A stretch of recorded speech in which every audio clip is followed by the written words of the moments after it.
Welcome back to Awesome Agents. Today we're looking at GitHub Copilot and a billing change that has developers genuinely upset.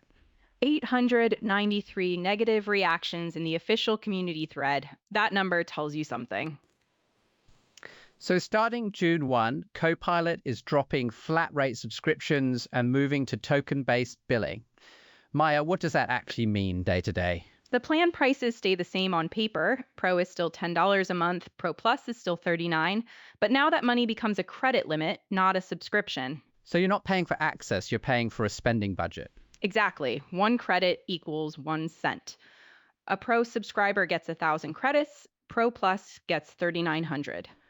And what actually drains those credits? Code completions stay unlimited, which is something, but Copilot chat, agentic sessions, code review, and any premium model access all draw from that pool.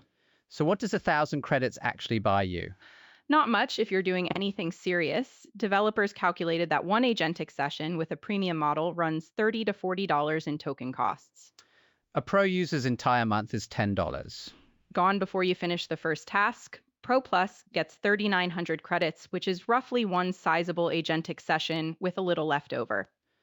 And GitHub has been pushing agentic coding hard. That's been the whole pitch. That's exactly the frustration. One developer posted costs jumping from $29 to $750 per month. Another estimated theirs going from $50 to around $3,000. Both were running the agentic workflows that Copilot's own team encouraged them to use. What's Microsoft's explanation here?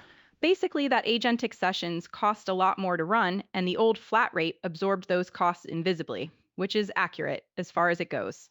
It's accurate, but it leaves something out.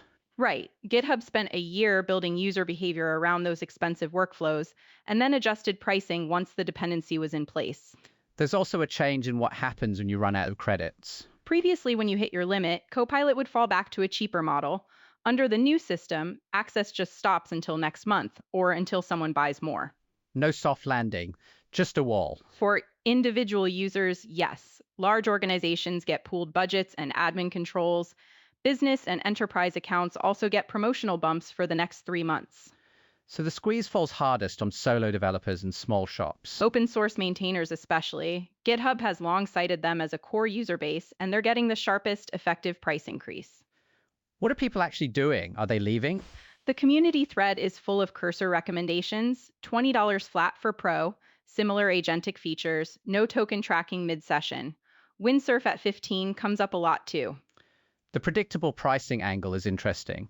I think that's what people actually valued, not just the dollar amount. Token billing makes that hard. Your costs depend on how you worked that day, which model you chose, how many rounds a problem took.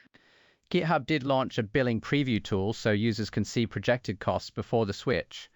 Developers noted that seeing the numbers early mostly just made them more upset. Fair. So what's the broader takeaway? I think the pattern is the bigger story.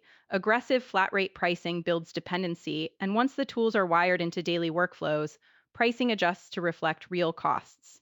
Copilot isn't the first to do this. It won't be the last.